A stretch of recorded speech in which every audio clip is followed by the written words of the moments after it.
The void did not scream when the Black Templar strike cruiser Sanctus Vigil tore through it, because the void never screamed, it only watched, and what it watched now was a cathedral of war being dragged screaming through unreality by forces older than sanity itself, its armored hull wrapped in warp lightning that clawed and peeled at ceramite like hungry fingers, and within its adamantium womb marched the Emperor's angels, unafraid, unbroken, reciting litanies of hatred as alarms howled and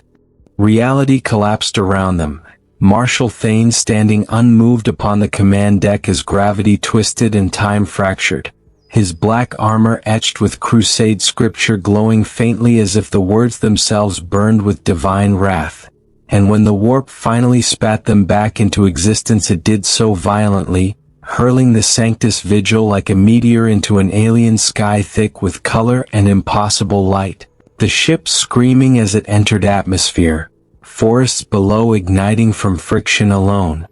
mountains shuddering as if the planet itself recoiled from what was falling upon it, and then the impact came, a hammer blow from heaven that split valleys, vaporized miles of jungle, and announced to Pandora that gods of steel had arrived uninvited.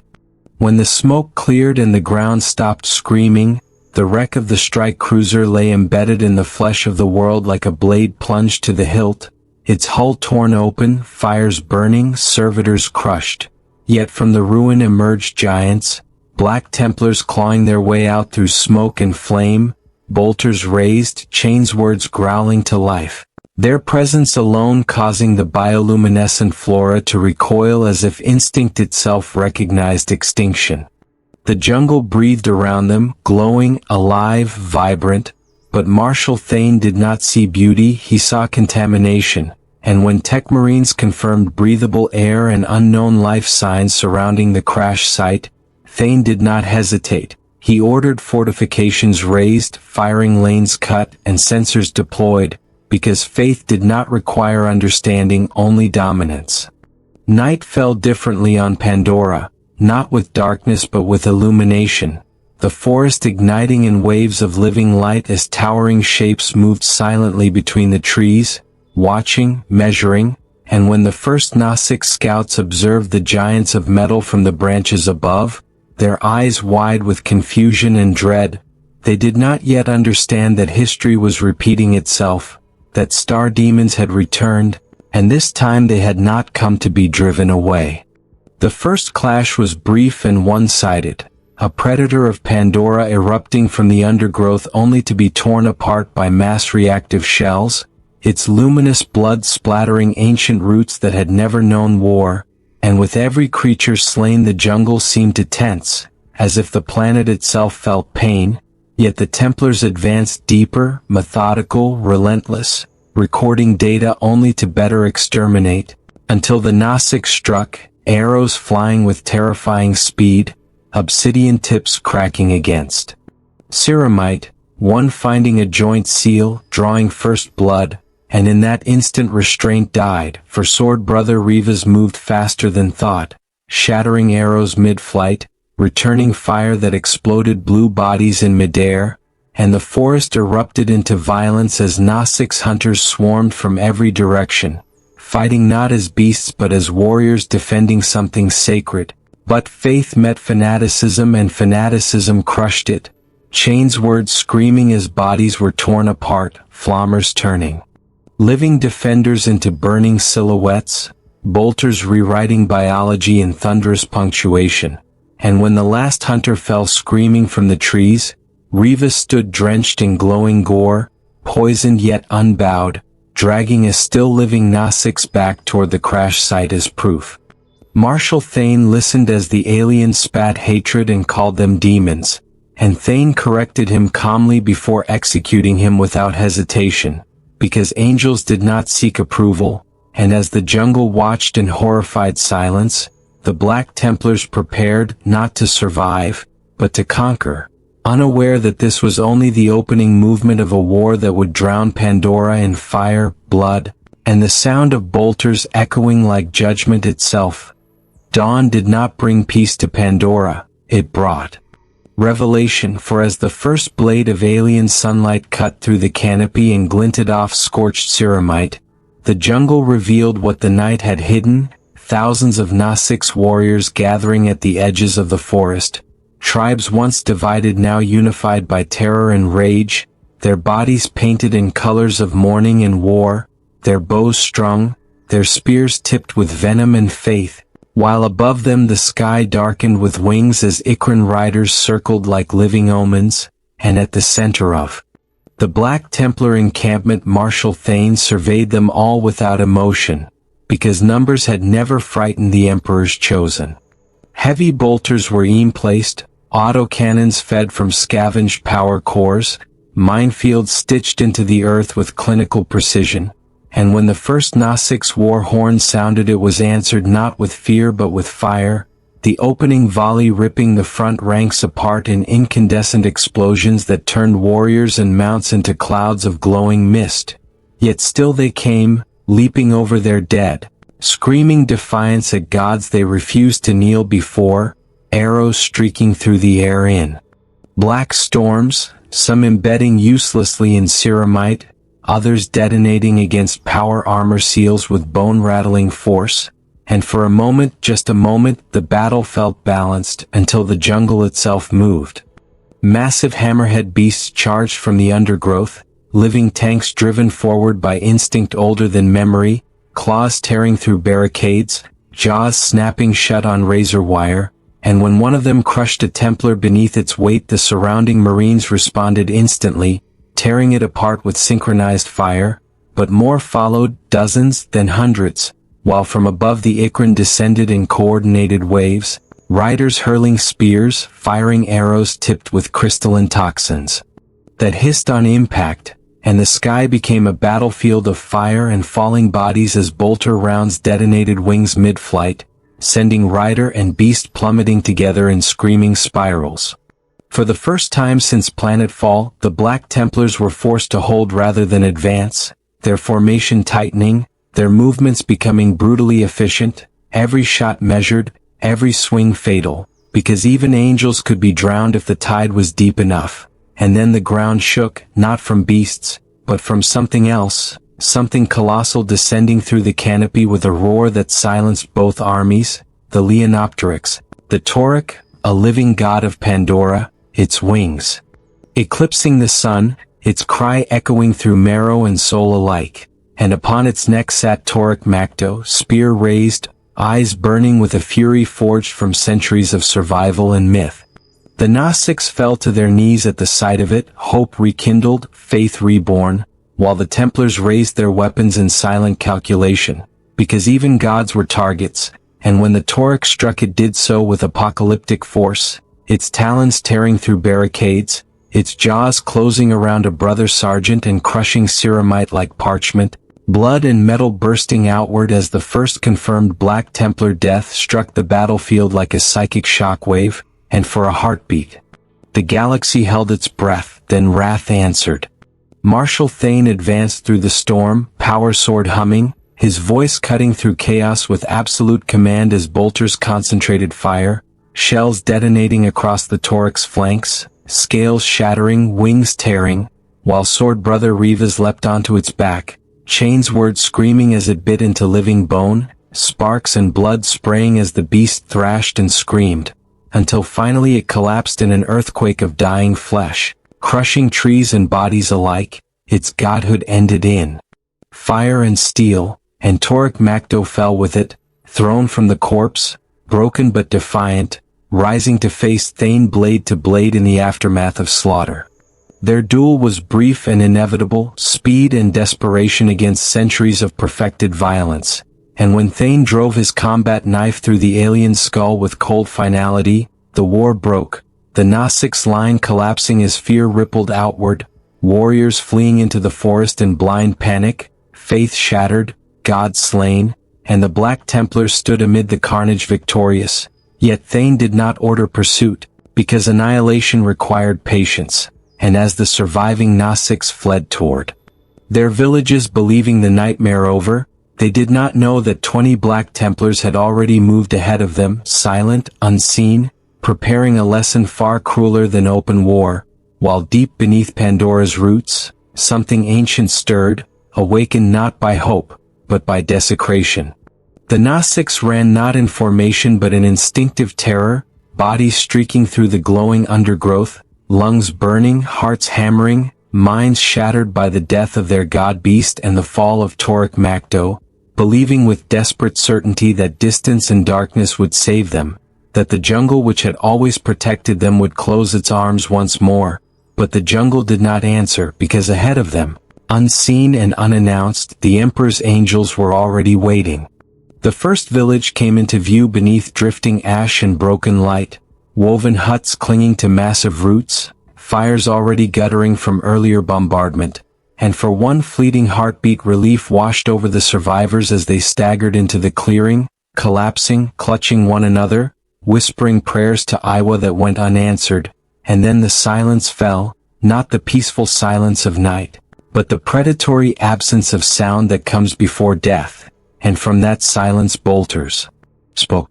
The opening volley erased the edge of the village in explosive blue fire, bodies detonating mid-step, huts shredded into splinters and flame, and before screams could fully form the Black Templars emerged from every direction at once, 20 figures moving with machine precision, bolters barking in disciplined rhythm, chains words igniting into snarling arcs of death, flammers washing through clustered defenders, turning warriors, elders and would-be heroes into burning shapes that collapsed into ash. The Gnostics fought back with the fury of extinction, arrows loosed at point-blank range, spears driven with suicidal resolve, blades flashing in desperate arcs. But nothing slowed the advance. Ceramite fists crushed skulls, mass reactive rounds erased torsos, chains words carved bodies apart with surgical indifference, and within minutes the village became a slaughterhouse, blue blood pooling in glowing rivulets around shattered roots that had never known such desecration. Mothers screamed for children already gone, warriors died trying to shield the unshieldable, and above it all the Black Templars moved without pause, without rage, without mercy, executing a doctrine perfected across 10,000 years of genocide. By the time the firing stopped, half the village burned. The other half knelt, bodies trembling, eyes wide, weapons discarded, thousands of Gnostics forced to the ground beneath the shadow of giants who did not breathe hard, did not shout, did not celebrate, and when a single warrior rose in defiance, spear shaking in his grip, a plasma bolt erased him instantly, his existence ending in white fire before hope could spread, and the message was understood. They knelt not because they believed, but because survival demanded it, yet even in submission something was wrong, something twisted, because as the Black Templars tightened the perimeter and beasts of Pandora emerged from the forest, summoned by some ancient unspoken call, the kneeling Gnostics began to smile.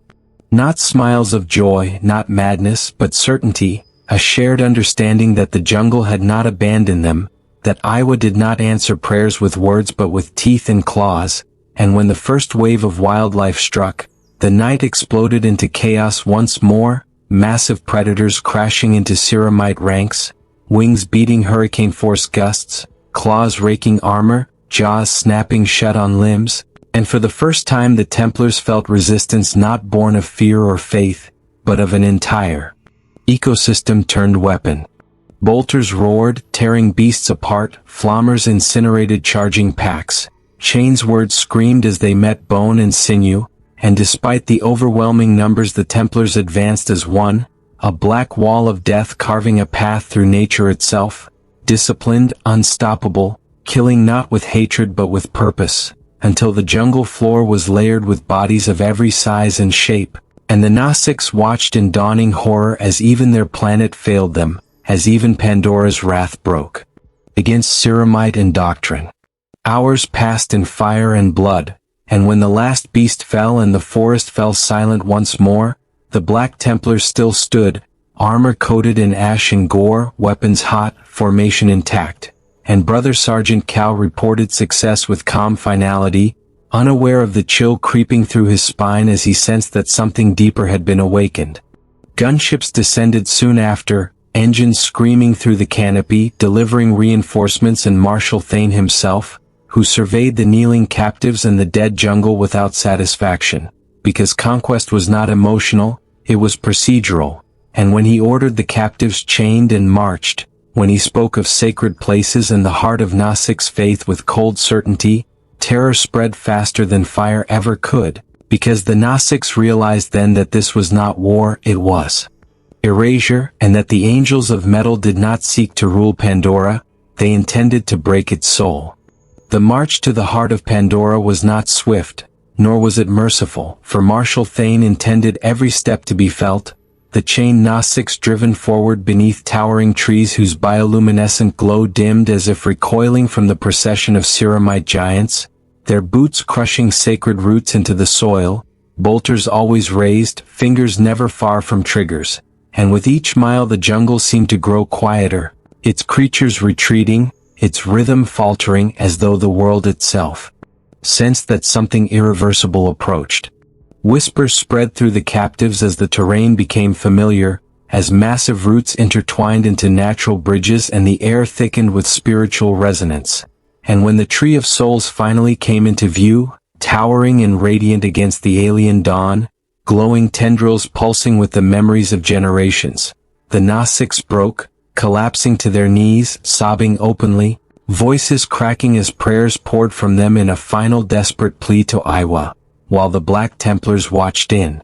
silence, unmoved by reverence, unmoved by grief, seeing only a strategic nexus, a psychological weak point begging to be exploited. Brother Sergeant Cal sensed something wrong immediately, the absence of defenders, the unnatural stillness, the way the clearing lay open and unguarded, and when he voiced concern Thain answered not with reassurance but revelation, gesturing calmly as Black Templars emerged from the roots, from the branches, from the very shadow of the sacred tree itself, their armor stained with drying blue blood, proof that the sanctum had already fallen, its guardians erased hours earlier in silence, and the captives understood then that hope had not merely failed, it had been hunted down and slaughtered in advance.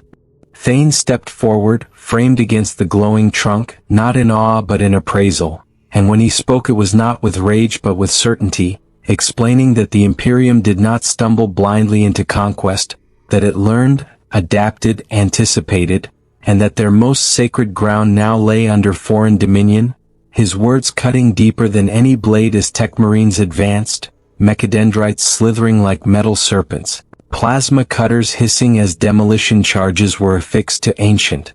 roots that had stood for millennia.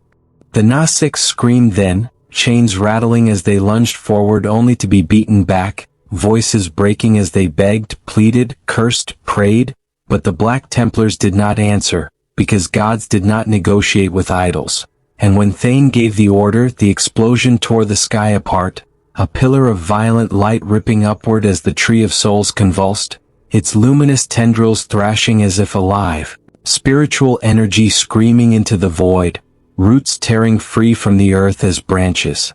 collapsed in a storm of dying light, and the jungle itself seemed to cry out as the glow flickered, guttered, and died, plunging the clearing into a hollow, dead silence that pressed against the soul.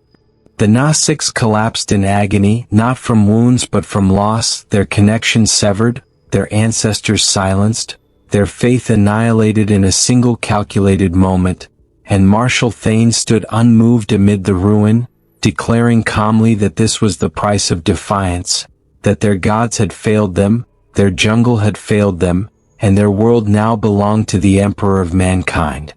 Months passed beneath drifting ash as Pandora withered, bioluminescence fading, wildlife retreating, sacred sites reduced to rubble, and broken Gnostics labored in chains beneath the watchful eyes of Black Templars who supervised every step, every breath, every act of submission. And though resistance flared in distant shadows, it was crushed with ruthless efficiency. Villages burned, groves leveled, history erased methodically until the jungle no longer sang but whispered in mourning.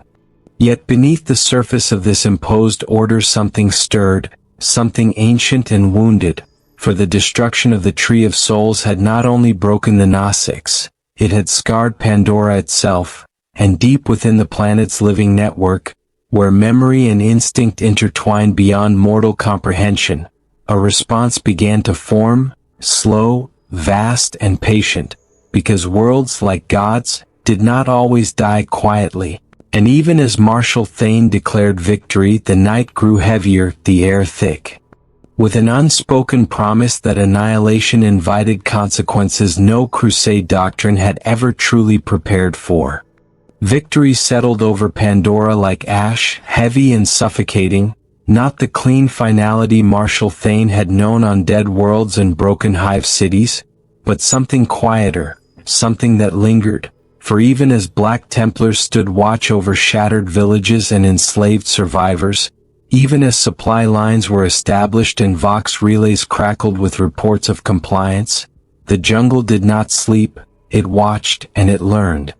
The bioluminescence that once pulsed like a heartbeat had faded to a sickly glow, wildlife had retreated into depths untouched by ceramite boots, and the Gnostics walked with empty eyes, their faith crushed, their voices muted, yet beneath the surface of submission something vast was moving, not rage, not hope, but memory, the kind that did not scream but waited. Marshal Thain sensed it in the days that followed, in the way Auspec's readings flickered without cause, in the way the ground vibrated beneath his boots as though the planet shifted in discomfort. And when reports came in from Squad Gideon, long delayed and distorted, they were not reports of battle but of absence, patrol routes swallowed by fog, Marines vanishing without distress calls, sensors going blind in regions where no life signs should exist. Thain ordered reconnaissance, disciplined and methodical, but the jungle answered differently now, not with beasts charging in blind fury, but with silence that swallowed sound, spores that clogged filters, electromagnetic pulses that crawled through armor like living static. And when the first Black Templar fell not to claw or blade but to the earth itself opening beneath him, dragged downward by roots that moved with deliberate intent, the realization spread that Pandora was no longer reacting, it was responding. The planet had lost its voice with the destruction of the Tree of Souls, but it had not lost its will, and what remained was older than belief, older than gods, a distributed intelligence woven through soil, stone, and life itself, one that had endured extinctions before and learned that survival did not always mean victory, sometimes it meant adaptation. Entire patrols were found days later standing motionless, armor intact, bodies hollowed from within by invasive growths that had rewritten flesh into nutrient lattices, and tech marines reported with mounting unease that the flora was evolving at impossible speeds, responding specifically to ceramite alloys, power signatures, and bolt detonations, growing denser, tougher, more resistant with every engagement. Thain ordered escalation, orbital scans, firestorms, systematic cleansing, but even fire behaved strangely now, flames bending in unnatural currents, oxygen-rich atmospheres flaring unpredictably, storms forming without warning as if the sky itself rejected intrusion. And when a supply lander vanished mid-descent, swallowed whole by a surge of airborne spores that solidified like stone, the first crack appeared in the certainty of absolute dominion. The Gnostics' captives watched all of this without hope or joy, because even in their broken state they understood what the Black Templars did not, that Pandora did not fight as armies fought, it endured, and endurance was a weapon time sharpened mercilessly. Deep beneath the surface, beyond sensors and scripture, Pandora restructured itself, rerouting life flows, concentrating biomass, awakening dormant megafauna whose bones were older than the Imperium itself, creatures that did not roar or charge but moved slowly, irresistibly, reshaping terrain with their passage, turning fortifications obsolete before they could be manned. The Black Templars adapted as they always had, losses mounting yet discipline unbroken, but this war did not reward aggression, only patience, and patience was the one luxury crusades rarely allowed. When the first warp anomaly bloomed above the planet without navigational cause, pulsing in rhythm with seismic shifts below. Thain understood the truth with cold clarity. Pandora was not merely a world, it was a system, and systems when destabilized did not collapse neatly, they cascaded. The jungle had not summoned gods, it had summoned inevitability, and even angels could be buried beneath it. In his final address to the crusade, Thain did not speak of retreat or defeat, only recalibration, declaring Pandora a long-term pacification zone, its resistance classified not as heresy but as environmental hostility beyond conventional extermination. And as the Black Templars dug deeper, fortified harder, and bled slowly into a war without front lines, the galaxy forgot Pandora, marking it as contained, pacified, resolved. But legends do not require witnesses, only survivors, and in the deepest reaches of the jungle where Ceramite could not tread and Vox could not penetrate, something watched the stars with a patience learned through suffering, waiting not for vengeance but for balance. Because long after the last Black Templar marched beneath ash-filled skies, long after banners rotted and crusades moved on, Pandora would still be there, remembering, adapting, and when the Imperium returned as it always did, it would not find a world begging to be conquered, but one prepared to consume God's whole.